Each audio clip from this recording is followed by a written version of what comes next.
Quelques chiffres plutôt qu'une longue analyse. Uber, c'est ça, des courses au rabais. Par exemple, ce trajet de 10 km durait 26 minutes. Le client a payé 24 francs 53, Uber prend 30% de commission et le chauffeur ne gagne au final que 17 francs 17. À mon âge, 42 ans, moi je ne peux pas trouver un travail comme qu'est-ce que je veux. Et vous arrivez à gagner combien par mois avec ça? Environ 2000 à 3000 francs. Avec Uber Pop? Oui. Chaque mois, 2000, 3000 francs? Oui, 2000, 3000 francs minimum. Dépend si on travaille bien. Mais les dernières 2 semaines, nouvel an, on n'a pas travaillé vraiment. C'est catastrophe, catastrophe.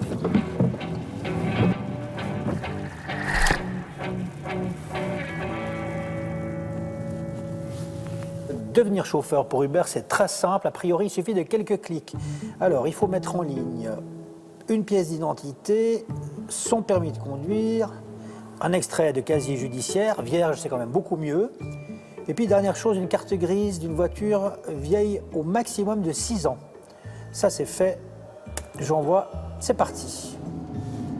Mais en attendant la validation, allons interroger les motivations d'un autre chauffeur Uber à Lausanne. C'est les connaissances des gens que je rencontre. Et donc, je rencontre beaucoup de gens très intéressants des fois. Si les jeunes veulent sortir le week-end et puis ils savent qu'ils doivent payer 50 francs pour rentrer chez eux, ils ne vont pas sortir.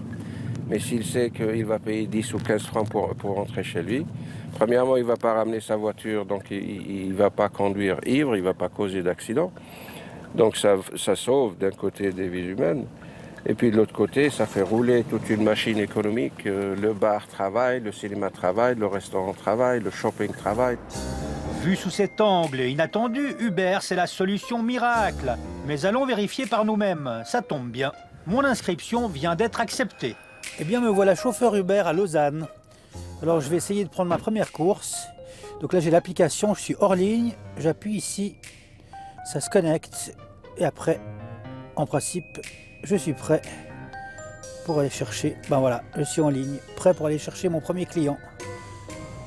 Il ne se passe rien sur cette application. Il ne se passe absolument rien. Ça, c'est le premier client qui appelle, on va l'accepter. Oh ben voilà, j'ai pas répondu assez vite. Oh, j'ai perdu mon premier client. Non, ça c'est tragique quand même.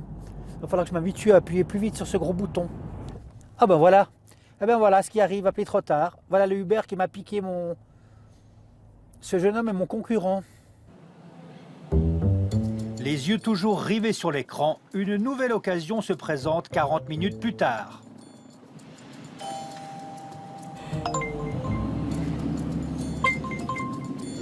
Nouvelle commande, je la prends celle-ci. Voilà, on a reçu notre première commande. On doit aller chercher Jane, elle est à 6 minutes. C'est parti.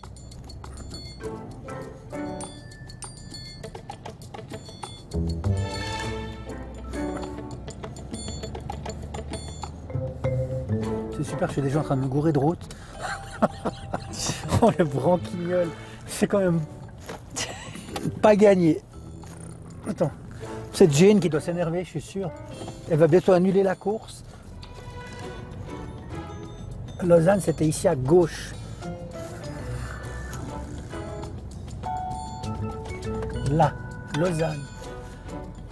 Le passager a annulé la commande. J'en ai marre. Pas grave, juste une course ratée. Je prends place dans une autre voiture, comme passager cette fois-ci, pour parler à ceux qui essaient tant bien que mal de tirer un vrai revenu de cette activité. C'était fin d'année passée, je me suis retrouvé sans emploi. Et puis les 2 premières semaines, je reste à la maison un petit peu comme toutes les personnes, un petit peu sous le coup. Et puis après, je me suis dit, mais il faut que je trouve quelque chose pour rester dans une activité et avoir un rythme. Puis je me suis dit, pourquoi pas faire Uber? Ça met du beurre dans les épinards, mais ça ne paye pas les épinards. C'était le 23 décembre. Là, le vendredi, j'ai travaillé toute la journée, j'ai fait un peu plus, j'ai fait 12 heures. Et là, ça m'a rapporté 360 francs. Moi, je fais un petit peu ma moyenne. Si on arrive en 12 et 15 francs de l'heure, on va dire c'est pas mal. Là-dessus, il faut encore déduire l'essence de la voiture, il faut aussi déduire l'entretien. Cette précarité ne dissuade pourtant pas les candidats. Ils sont de plus en plus nombreux à se bousculer pour devenir des partners, comme les appelle Uber. Pourtant, il y a des problèmes. Sont-ils de vrais indépendants ou de faux salariés? Pour le savoir, nous allons à Genève.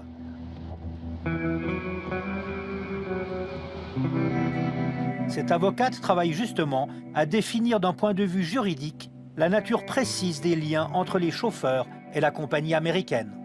Typiquement, pour reconnaître s'il existe un rapport de travail ou un rapport de dépendance, les critères qu'on utilise, c'est notamment si l'employeur commence à poser des conditions à la manière dont le travail doit être effectué.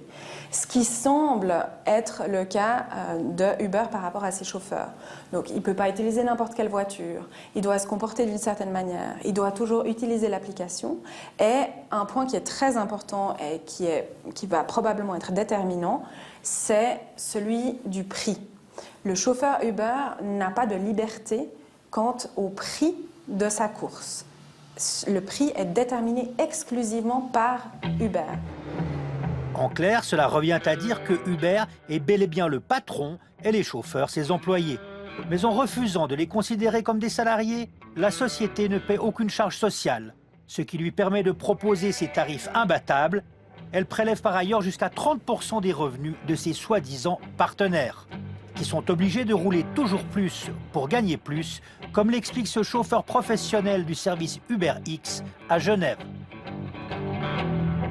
J'essaye de respecter la loi qui dit que on doit travailler 8 heures, c'est-à-dire 4 heures et 45 minutes de pause, et de nouveau 4 heures, chose que beaucoup ne le font pas ici. C'est comme il y a beaucoup de chauffeurs qui tournent ici à des 10, 12, 15 heures par jour de travail. Et ça, c'est la folie. Pourquoi Uber ne coupe pas l'application au bout de 8 heures ou de 9 heures?